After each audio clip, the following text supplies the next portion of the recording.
How's it guys, welcome back to the YouTube channel. Today we're in the Zambezi Valley with Dalton York Safaris, and we're with professional hunter Gareth and an awesome client, Shane, from the United States. This hunt is full of action, buffalo, tuskless elephant, and Gareth's career best buffalo. So guys, enjoy the video, and please check out the website at untamedknives.com. The crocodile blade is now available, and the elephant blade is coming very soon. And stay untamed. The buffalo, we were that close, probably 20 yards or closer, but that stuff was so thick we couldn't see anything. Caught just a glimpse of the horn, its boss glittering in the sun, and Gareth set the sticks up on it and felt pretty good about it, squeezed it off.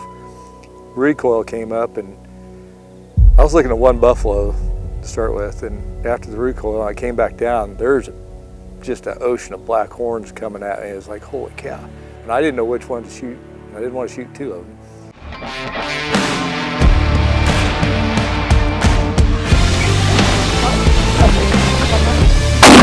He's like, shoot him in the shoulder.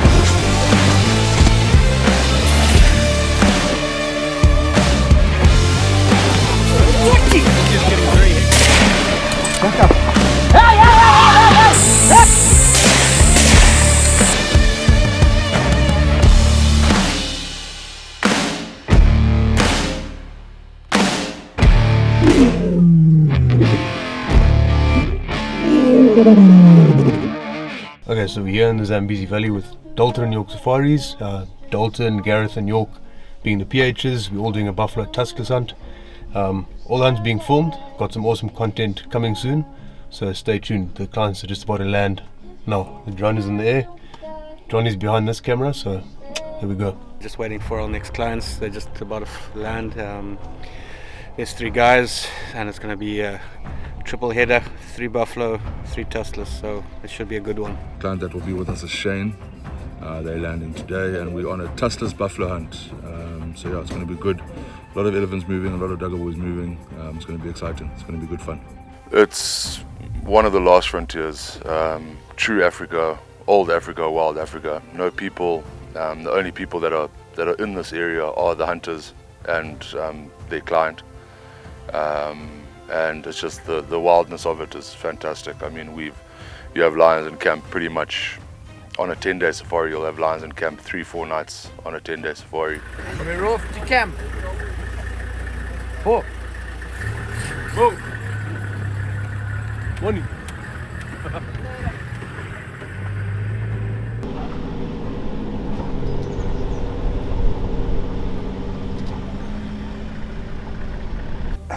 Wanted to, didn't think it'd ever happen. And they're, so these, Jim and Rich, the other 2 guys in camp here, they came in 23, and we've been looking for a hunt. Kids are out of school, kind of raised on their own, so freed up a little money and time both. And they came in 23, and we were here for a couple days, and Rich was like, yeah, it's a one-time deal for me. And they were here 2 or 3 days, and he sent me a text saying, hey, we're signed up for 25, would you like to come along? And I couldn't type fast enough to hit, yes I do.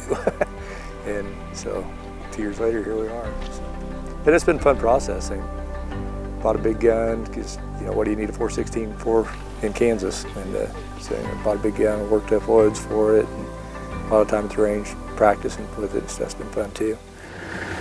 So you want to jump in that other car? Huh? Want to jump in that Gareth's car?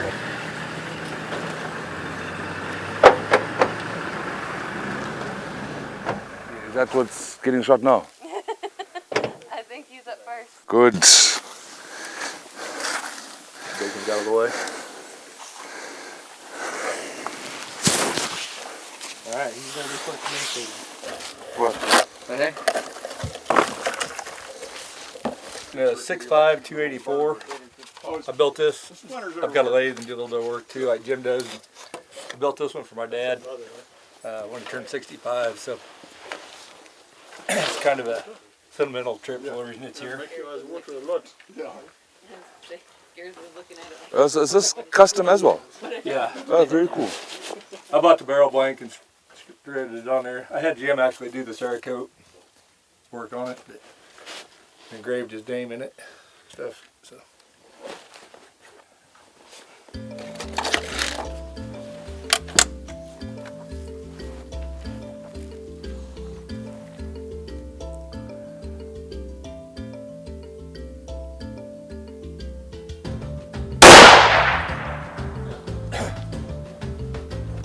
we go. That work. 416 Rigby.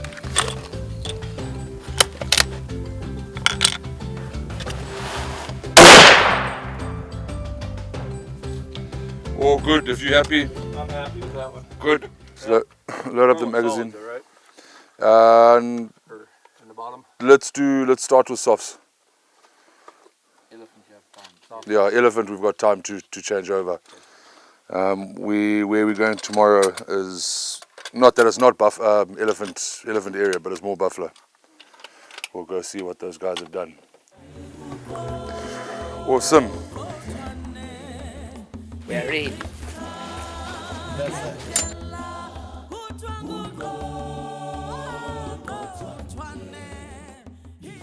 You read a little bit here and there and stuff. I had a buddy, Jim actually had a mutual friend of ours that didn't try, he offered to let me bring his 375, and I don't know, I got to reading and it was a minimum caliber, and I'm not really a minimalist at anything, so I've always wanted a 416 Rigby, so I just went and got a Dakota Arms, found a used one, pretty nice shape, in the price range I could afford, and got it, and the PHs said that's probably one of the most versatile calibers around.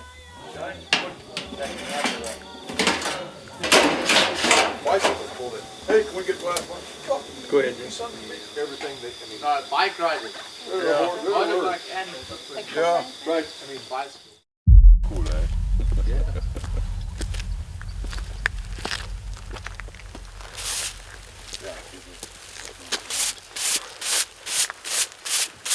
Estimate about 65 million years old. Crazy. If you were in like a first world country, there would be a fence around them. Oh, yeah. You would be standing back there. There would be a queue up the road. You have to pay $50 to get in here to have a look at them. But yeah. Gotta be a huge tourist trap, wouldn't it? Yeah. Pretty neat.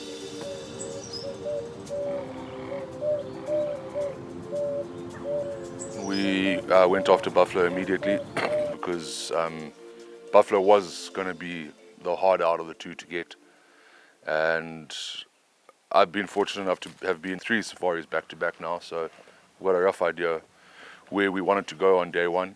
0. Copy, thank you, copy, thank you. Luck out. Good luck to you, cheers out.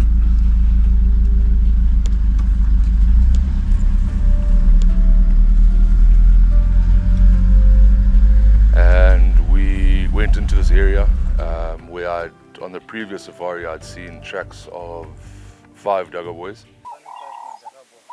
They're 5.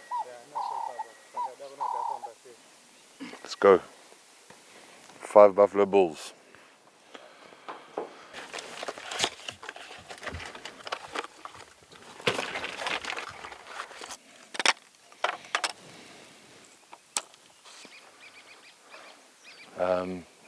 And so we do carry water, so please don't hesitate to stop and ask for a bottle of water.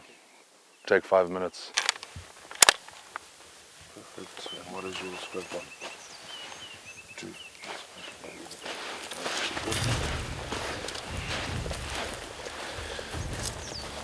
5 Duggar boys.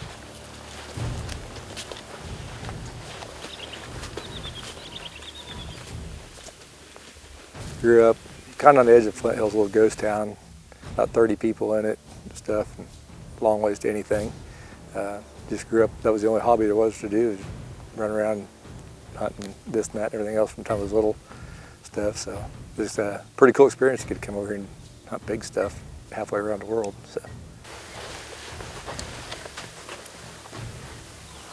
So their tracks have done that. So you probably find they've gone into here and fed, and then they've come back, and they'll be sleeping up on top here somewhere. They're in bed down for the day. They're sleeping. With the full moon, most probably. Yeah, maybe.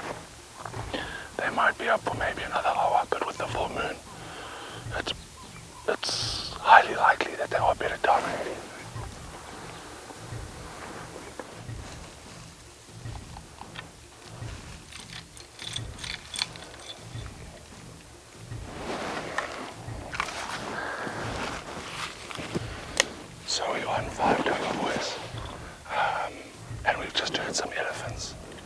screaming up ahead here. So we are on a buffalo tuskless hunt. So I'm just getting Shane to put a couple of solids underneath the softs, because yes, we are on buffalo, but you never know, we could come across a tuskless. Then you've just got to eject. 2 solids are fine. Perfect. You never know, we could come across a tuskless while we're tracking buffalo.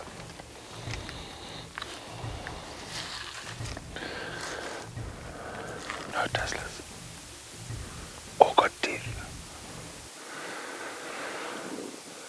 Right, back onto buffalo.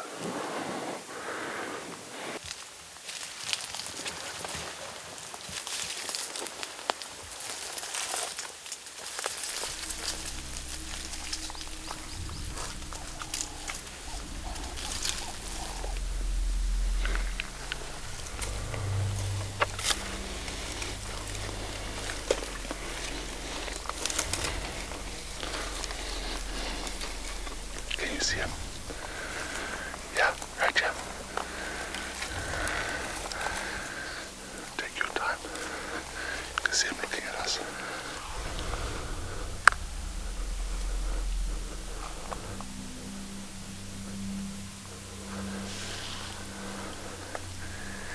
Can you see him? Yeah. Do not shoot if you don't have a shot. Wait. Just wait.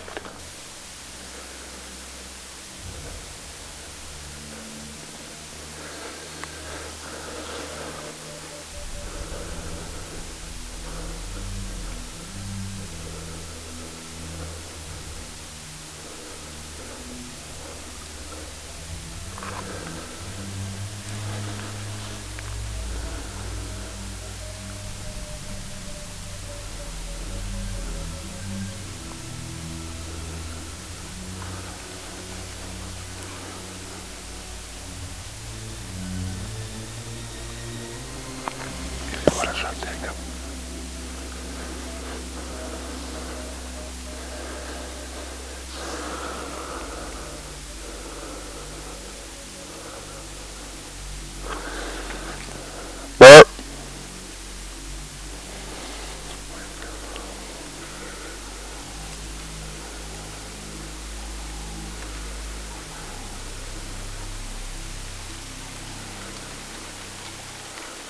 It was amazing to watch these guys work through this tall, dry grass covered in leaves, track 5 animals for, I don't know, probably a couple miles, it seemed like, and through there for about an hour, and we got up, we could smell them. Tracks right there, dung was fresh, and you could actually smell the buffalo. We were that close, probably 20 yards or closer, but that stuff was so thick we couldn't see anything. So Gareth, we sat there just for a little bit, and he's like, the wind was swirling. He's like, let's just back out of here, let's go eat lunch, come back at 2 or 3. No, just give it 10-15 minutes, they're not far.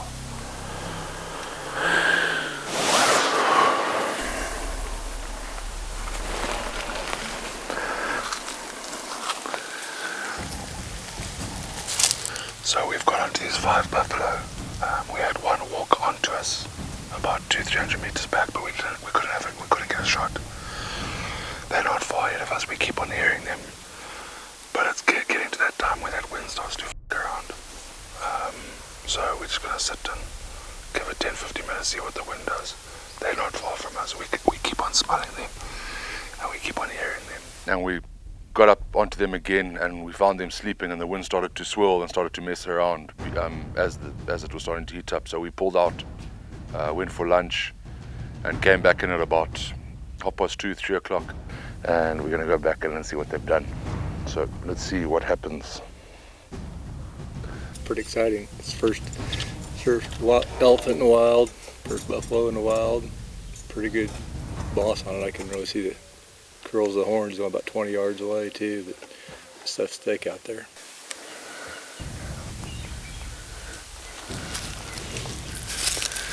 Where we had left them, and as we got in, we actually heard them moving. They already got up and started feeding.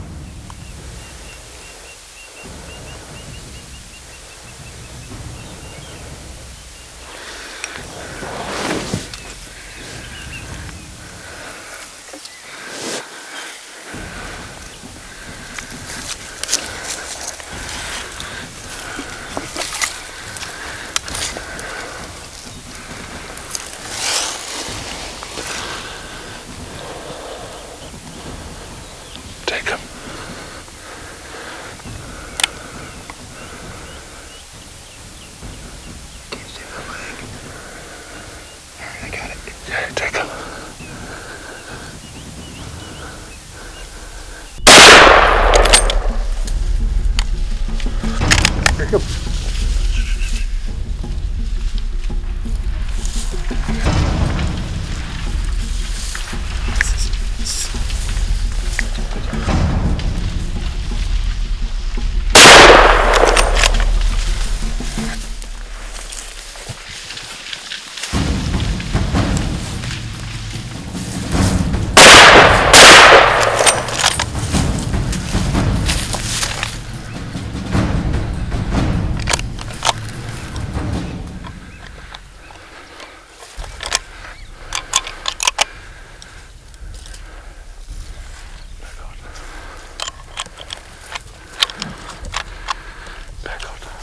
Felt pretty good about it, squeezed it off. Recoil came up, and I was looking at one buffalo to start with, and after the recoil, I came back down, there's just an ocean of black horns coming at me. It was like, holy cow. I think there ended up being 8 in that group, and I didn't know which one to shoot. I didn't want to shoot 2 of them. So I was just kind of standing there confused on which one was what, and this one broke off, and it was getting fairly close, so Gareth put a shot in it, turned it. We could hear it breathing.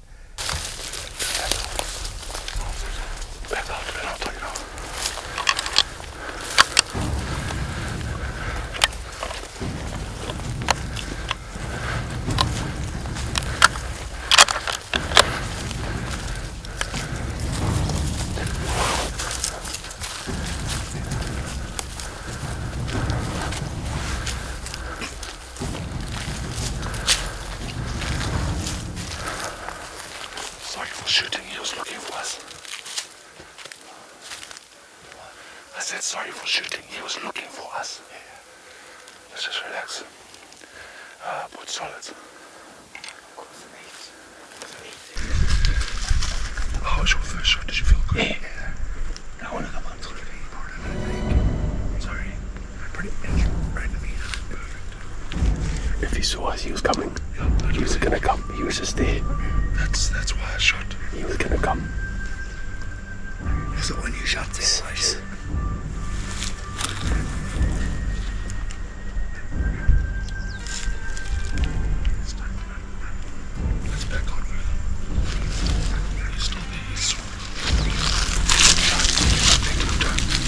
So after the shot, you always give a buffalo, depending on the time of the day, but minimum you always give a buffalo is about half an hour to let the bullet work. It is a very dangerous animal wounded, amongst other animals. So we gave it a good half an hour, and we were in some thick stuff, so I could hear him breathing.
He's hurting. You can hear him. So, if anything, we've definitely hit a lung. So we just need to try to loop around and come in from another way because he'll be watching his tracks.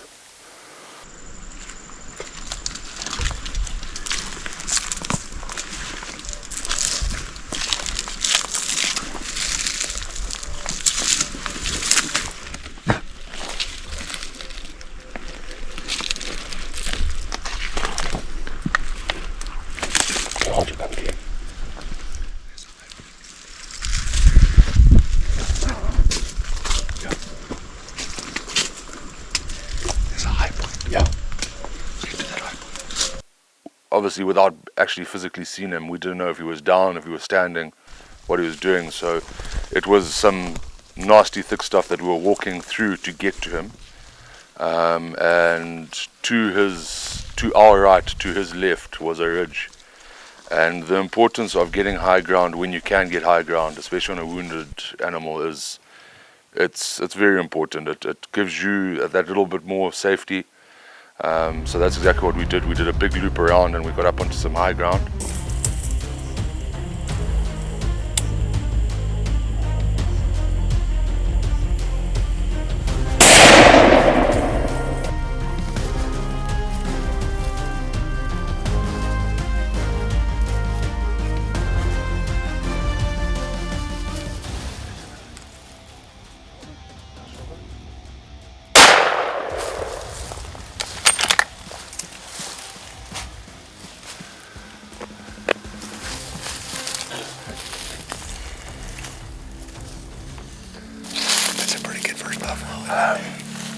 Shane, just go that side.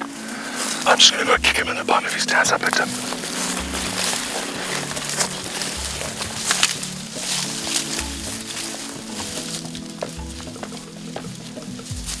That is a fucking buffalo, let me tell you what. That, my friend. What's just happened?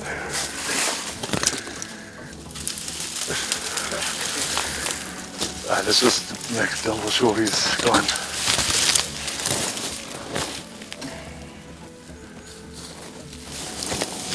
Wow.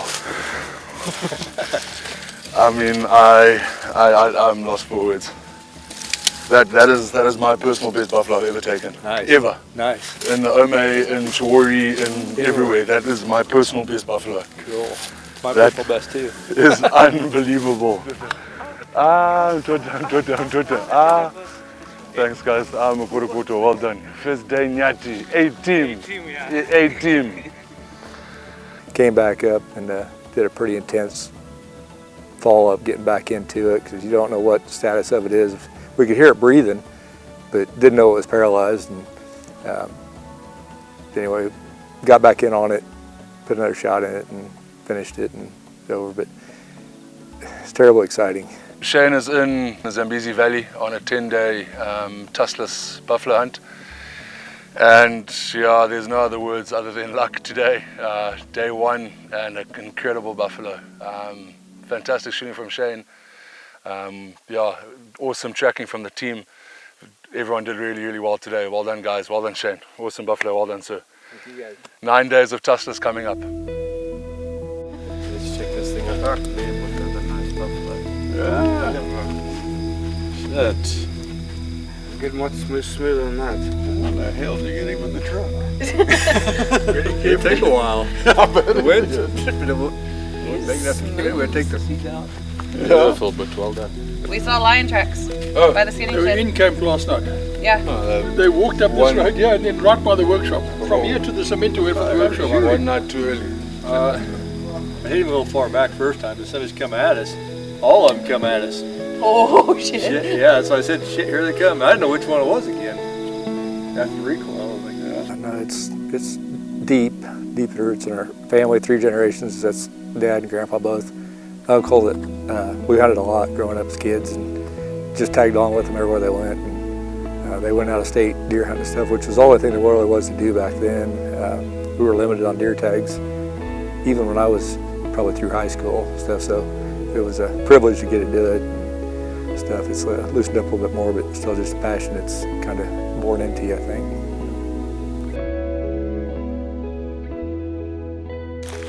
So Shane, just to give you an idea what we're looking for, how we'll hunt tuskless is obviously the bigger group, the more chance of shooting it. Obviously, the more chance of there being a tuskless. There's no point in following 2 animals.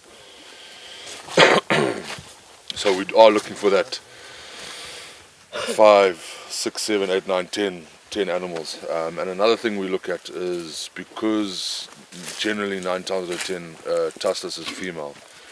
What we also look at is the amount of small tracks, youngsters, calves, in the herd, because you know, it's a waste of time to say you've got six elephant, which is a good number to follow. But if there's 5 calf tracks, Right. you're just wasting your time, because the chances of all of them having calves, Right. and then you get that one that doesn't have a calf, and 9 times it is not a tuskless, whatever. So just to give you an idea what we're going to be looking for the next couple of days. So there's a lot of tracks here, but there's a lot of small tracks in here as well. So we will push on, leave these ones alone. Very fibrous. Yeah. So that's not the bark, that's the actual wood. Tree. The tree. Yeah.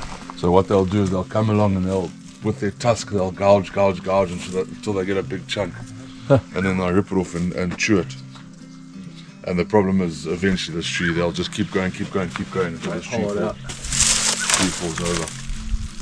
Another thing on the tuskless cows I didn't realize either, but the tusk cows would tear up the tree, and then the tuskless cows, since they're not tusk, they don't have the ability to do that. They come over and just headbutt the tusk cows out of the way. They're mean, and it's the only way they're getting that source of food and stuff.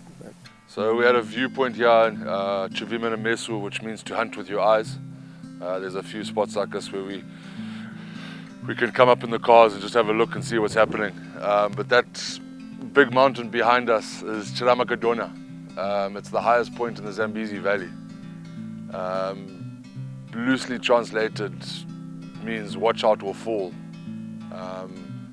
Yeah, there's no roads up there.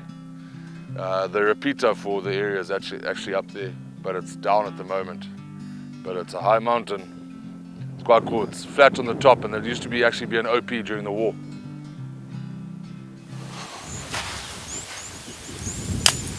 So that is the zygomatic arch there. Let's get a frontal. It's much easier to see the zygomatic arch. There we go. You see those two bumps there like that? That's the zygomatic arch.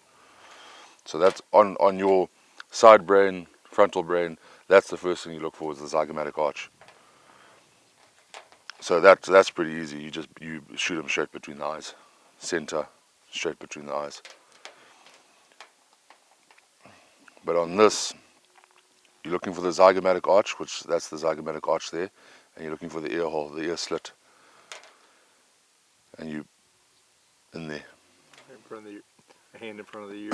So that you can just sort of see the slit there now, and you're hitting back of the brain, and you're spining it, because obviously the spine comes down and it connects to the head. So do you prefer right in the slit or just a hand forward?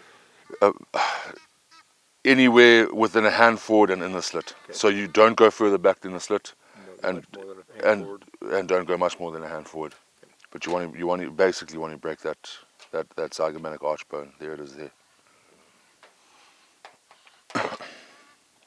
There you got a better.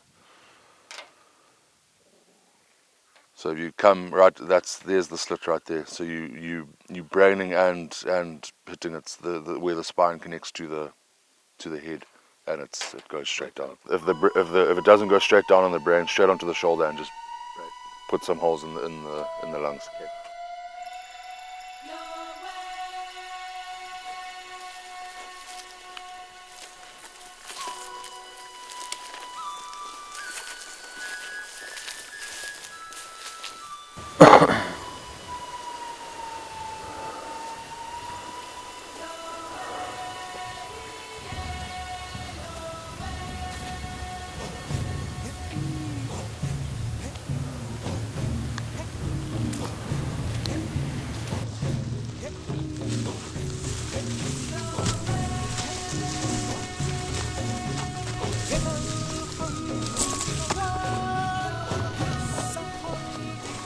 So yesterday was day 3.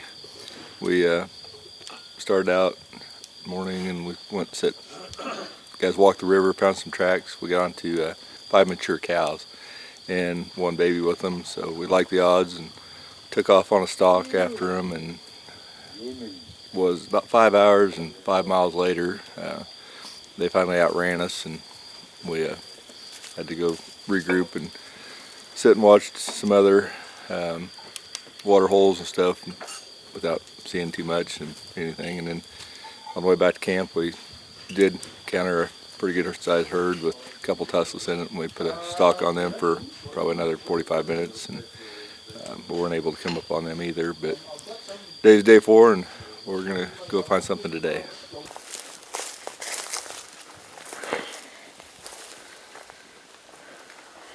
Knew the wind was going to be bad us coming this way. But they wanted to come and dig here.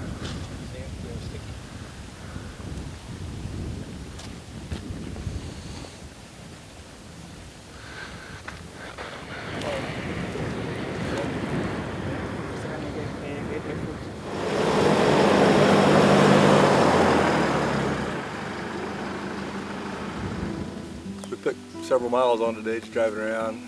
First couple holes were dry, so we're driving up the Mara River, I believe it is, and seeing quite a few water holes where the elephants are digging holes in the sand to suck water out, get a drink, then they'll go back up in the shade for the afternoon. We're gonna eat lunch, and then, well, right before we got here, around the bend, we spotted a herd, and there was real nice tuskless in it, so we put a stalk on them, but they managed back in. The wind was at our back, so we knew we were at a disadvantage starting out. Your tuskless population of that elephant population is about 7%,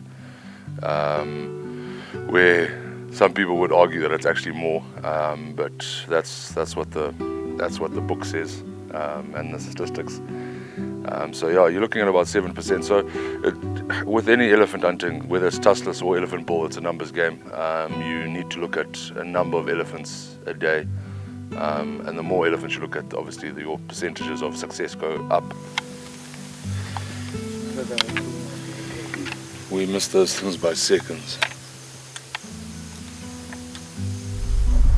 So we're gonna go after these elephant. It's a big group, so the chances of there being a tuskless are always pretty high once when the numbers are bigger. Obviously there's a couple of small tracks in here, but I can't see a lot of calf tracks, so that's also another bonus. And I don't, obviously it's always guesswork, but they're going towards the Uti River, so I'm assuming they're digging in the Uti there somewhere. There's only one way to find out.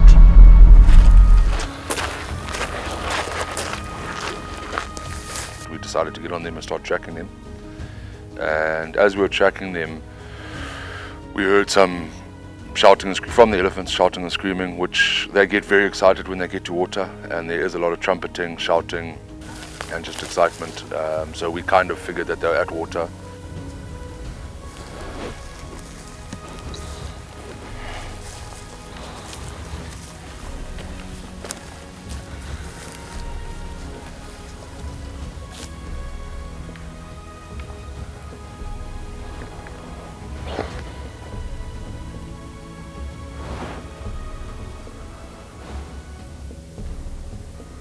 Saw some tracks, so we looked at them. They looked like a pretty good sized herd, so we took off tracking them there, and it was about 3 hours we tracked them down through some pretty gnarly stuff, and again, amazing. These things, there was a river bottom that with several forks in it, and the big herd got down in there and they just took off, meandering in and out and everything, and trying to keep track of which way they went and which ones went where. It was crazy to watch these guys work. And so we went, and we did have to backtrack once in there, but we got up on the top of a riverbank. I say it's about 3 hours into it, I think. From this angle, you need to come up, eh? Just remember that same line of the ear, but just higher. And just keep.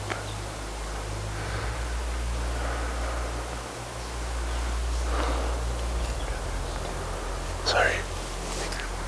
There's one there. There's some more in the back there.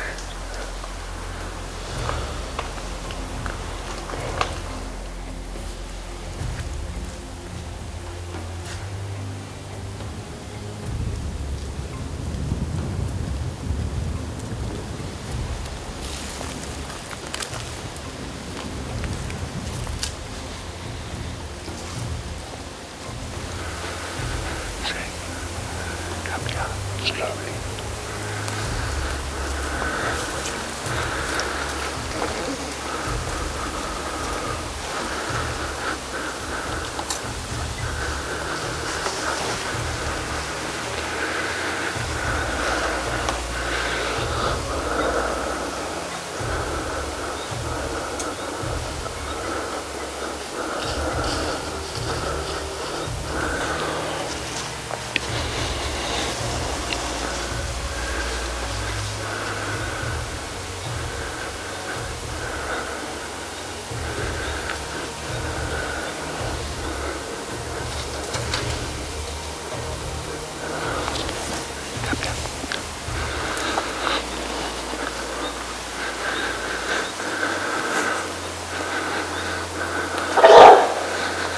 shoot this one in the ear.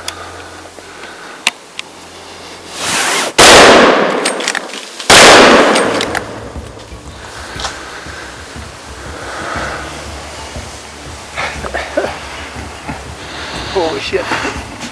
That was fucking intense.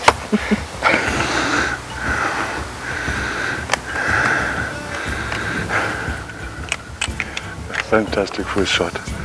Fantastic first shot.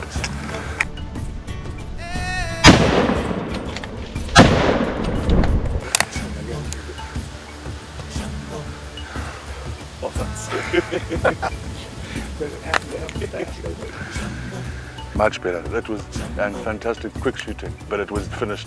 First shot, it was done. You see how I threw its head. You reloaded. Huh? You reloaded. Yeah, I fucked around. And I had a feeling when I was watching him her there. I was like, I'm sure that's a dust. Some of it was still coming up. I caught the shoulder. I don't know where I hit it, but it was still flipping over. I shot it the second time. Ran the bolt about as hard and fast as I could, and she was going upside down. Stuck another one in behind the front shoulder, and it kind of went up, forward, and through to the off shoulder on her side.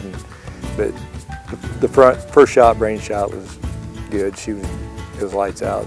She was done. And then it was like a surge of, holy shit, this just happened. We came up onto a ridge, and we were standing there, had no idea the elephant were there, and then one trumpeted, and they were literally right below us. And we had a look at a couple that were on the other side of this little stream behind us, and all had tusks. And I'd been watching her.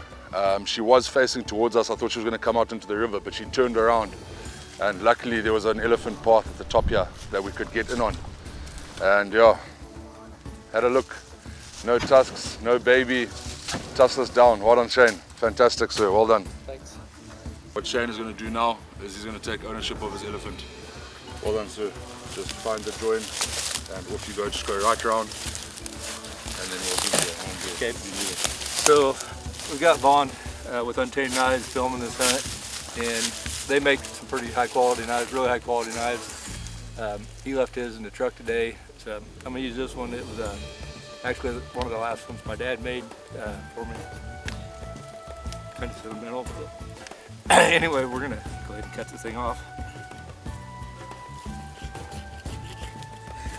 First shot. Oh wow, that was pretty easy. So they take these hairs out of the tail too, and then they can bracelets out of them. And it's just Up on a bluff. Down below. Yeah. Well, was there 3 or 4 more? There were several others there. Had cast on us on, and snuck over there and right above her. Yeah. So I don't know.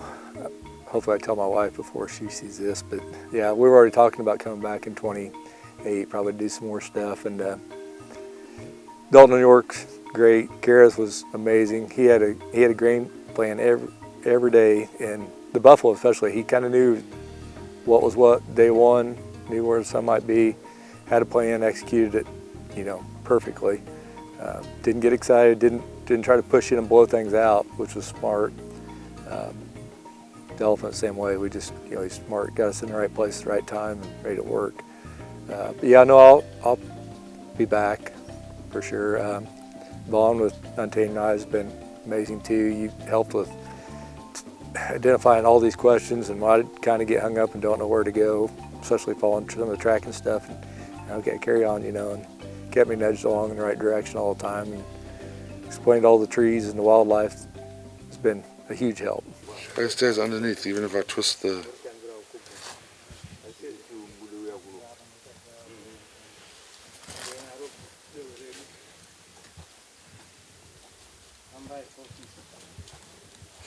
You gotta zoom in so close, you can't find the damn thing.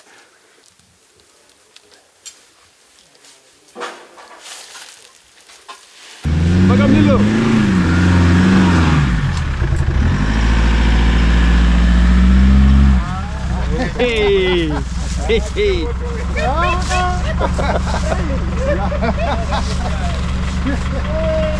Toyota, we expect you to pay us for this advertising. Oh, what a feel. You see the one on the lower.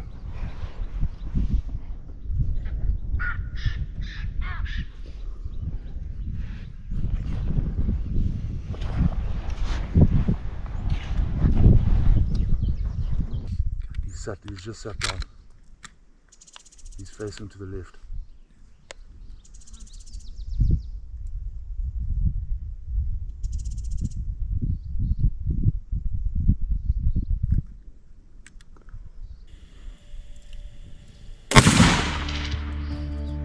Good hit. Very good hit. Well done. Check out the teeth on that thing.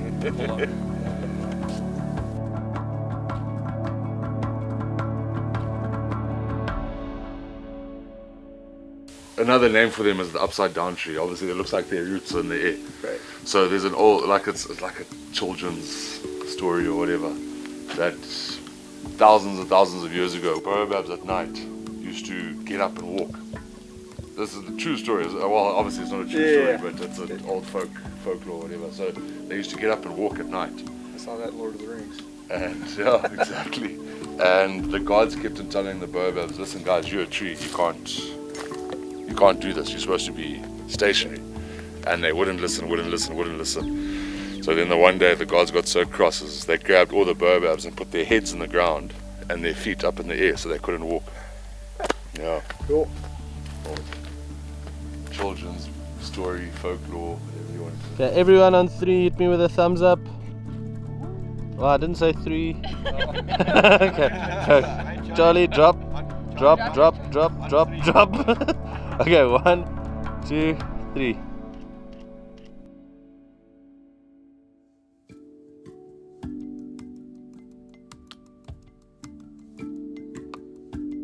Well, guys, cheers. You're a great safari. Thank you so much. Absolutely. Thank you. Thank you, guys. Appreciate it. Well done, guys. Thank you. Cheers, Vaughan. Thank you, Shane. Complete pleasure, sir. Well done, Shane. Cheers, Cheers. Very well done. And the whole team behind the cameras. Well done, cameraman. Thank you so much for your time, guys. Thank you, Dalton. And everything. Thank you guys.